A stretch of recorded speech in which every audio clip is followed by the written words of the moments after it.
"You saw us bathing in the lake," said the oldest of the three Apache women, her voice low and firm.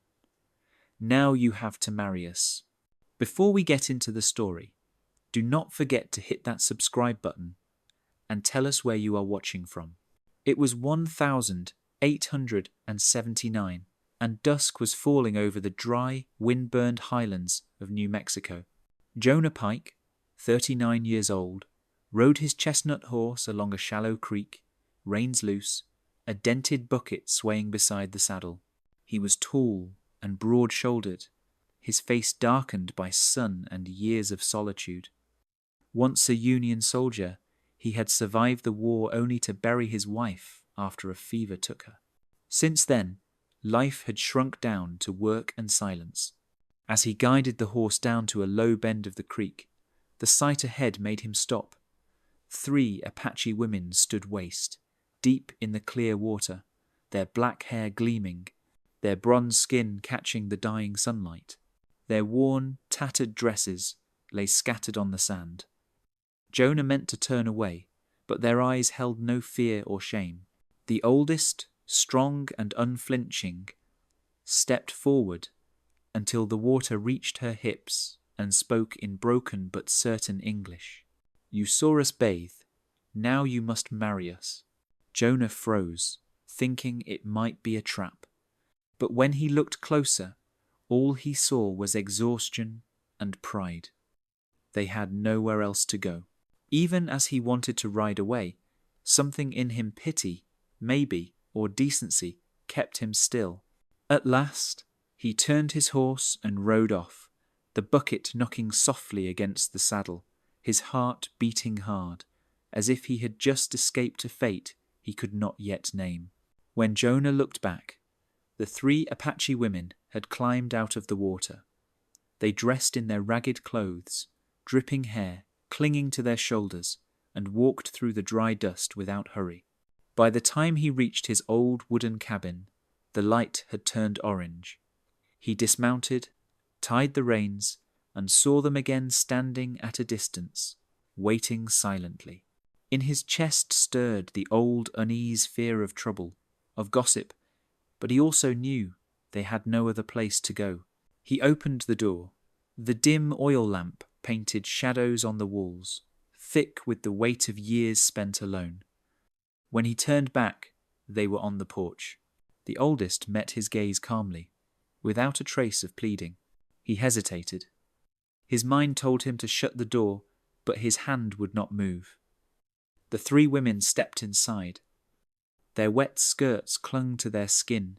Droplets fell onto the wooden floor. The youngest smiled faintly. The middle one kept her head bowed, and the oldest walked past him with quiet resolve. Jonah rekindled the fire and poured beans into a pot. The simple smell of food mingled with the wind slipping through the cracks. When the oldest woman said softly, "We have walked far, not eaten, for many days," he looked up and saw loss in all their eyes, something he recognized too well. "Where are your people?" he asked. "All dead," she answered flatly. The meal was silent. They ate quickly, carefully, not wasting a crumb. When it was done, he pointed to a wooden chest. "There are blankets in there. The floor gets cold." The middle woman spread one near the stove. The youngest giggled softly at something in her own tongue. That tiny laugh, barely a sound, was enough to break the long silence that had haunted the place. Jonah watched them sleep by the firelight. He feared trouble would find them, but feared even more that silence might return. That night, for the first time in years, the cabin was no longer empty. Morning light slipped through the cracks in the door, streaking the wooden floor. Jonah woke to strange sounds, whispers, the clatter of a pot, footsteps that were not his own. For a second, he thought he was dreaming, but the smell of smoke and people told him otherwise. They were still there. The 3 Apache women had risen early and moved around as if the house belonged to them. The oldest was tending the fire, the middle one folding blankets neatly, the youngest checking the shelf, counting cans of beans. Their ragged dresses, frayed at the edges, caught the morning light, showing the traces of hardship and stubborn pride. Jonah sat up, looking around. The quiet room had come alive. The oldest caught his gaze and said, in broken but steady English, "We help, not just stay." Her voice was strong, and Jonah felt it carried more than a promise. It was a statement of being. He nodded slightly. He knew they were not asking for pity. In their eyes burned pain too old to name, but also a spark that refused to die. They began to work fetching water, sweeping floors, stacking wood, grinding corn. The house that once lay silent now breathed with motion. At noon, Jonah went out to the stable. The youngest followed, curiosity shining in her eyes. She motioned, asking if she could ride. He shook his head, voice dry. No, not yet. She lowered her eyes for a moment, then smiled a small, quiet smile that unsettled him in ways he could not explain. That evening, they ate together at the table. The clink of spoons, the soft laughter, and the sound of breathing filled what used to be an empty space. Jonah knew trouble was coming, but when he looked at them, he realized this house, for the first time in years, had life in it again. The morning mist lay heavy over the field. Jonah stepped outside, his boots sinking into damp earth as he headed for the crumbling barn. The fence was broken. The posts leaning things he had put off fixing for months now seemed urgent. 3 women in the house meant more mouths to feed, and the scrawny cattle were all he had to rely on. When he came back, they were already awake. The oldest folding blankets, the middle sweeping, the youngest tending the fire. They moved as if they had always lived there, and Jonah knew they did not plan to leave. In his mind flickered the image of the townsfolk, their prying eyes and cruel gossip, but he could no longer bring himself to send the women away. He sat at the table and said hoarsely, "If you stay, you work, you eat what you earn." The oldest looked straight at him and nodded. "We work." The words were simple but final, like an oath. That whole day they laboured together. The middle woman carried water from the creek, steady even under the weight. The youngest joined Jonah at the barn, wielding a pitchfork until her hands blistered, yet she never complained. The oldest kept order, dividing the tasks like someone born to lead. The ranch that had long been silent now echoed with voices, laughter, and a strange warmth. By evening, Jonah had to ride into the trading post for more supplies. As he prepared his horse, the oldest said simply, "We stay. We wait." Her voice was calm, but her eyes held something rare trust. On the ride back, he kept glancing over his shoulder, fearing someone might follow. But when he returned and saw the women rebuilding the fence, their hair tangled and shining with sweat, he understood something. Because of them, this place had become home. After his trip to the trading post, Jonah carried a heavy unease. He had seen the suspicious looks, felt the weight of whispers spreading faster than desert wind. For 2 days, he worked without rest, repairing fences, checking guns, listening for the sound of hooves in the distance. The 3 women sensed it too. Their laughter faded, their steps quieted. Everyone was waiting for the storm. On the 3rd morning, Jonah spoke during their meagre breakfast. "If they come back, it will be worse than before. Staying here means accepting that." The oldest met his eyes, calm as ever. "We know." The youngest said something in Apache, her eyes fierce. The oldest translated. She says, "We already lost everything. Nothing left to fear." The words silenced Jonah. He looked at them, 3 women, thin and worn, yet holding the strength of those who had already walked through hell. Fear rose in him, but so did respect. The day passed in work. They mended clothes, herded cattle, fed the fire, and laughed quietly when a calf stumbled around the pen. Those small moments made the ranch feel alive again, and Jonah almost forgot the emptiness that had once eaten at him. That night, as they sat by the fire, the oldest touched his hand lightly. "Someone saw you," she said. Jonah nodded. "I know." The middle woman lowered her eyes. The youngest held his gaze, defiant against the world. Lying in the dark later, hearing the wind whistle through the walls, Jonah knew danger was near, but this time he would not face it alone. The following days, the ranch lived under silent tension. Jonah worked as usual, but his ears never stopped listening. The oldest kept watch by the door, the middle mended clothes, and the youngest joined him in the fields, learning to ride and handle a rope. For the first time in years, he felt the place alive, even if danger lurked beneath it. On the third evening, as the sun sank behind the hills, hoofbeats echoed deep and heavy.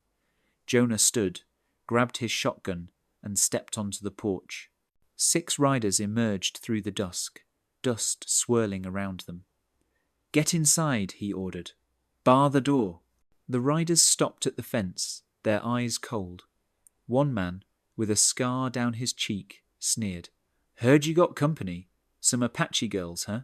Jonah tightened his grip on the gun. "Just cattle here." The man chuckled. "Do not lie. Folks saw women's shadows in your cabin." Heat surged in Jonah's blood. He stepped forward, voice hard as steel. "Get off my land, unless you want to die here." The air thickened. One man reached for his holster, but the scarred one raised a hand, stopping him. He spat into the dust. "Keep your secret then, Pike. But remember, nothing stays hidden for long." Only when their hoofbeats faded into the distance did Jonah breathe again. He turned and saw the youngest standing in the doorway, eyes tight with fear.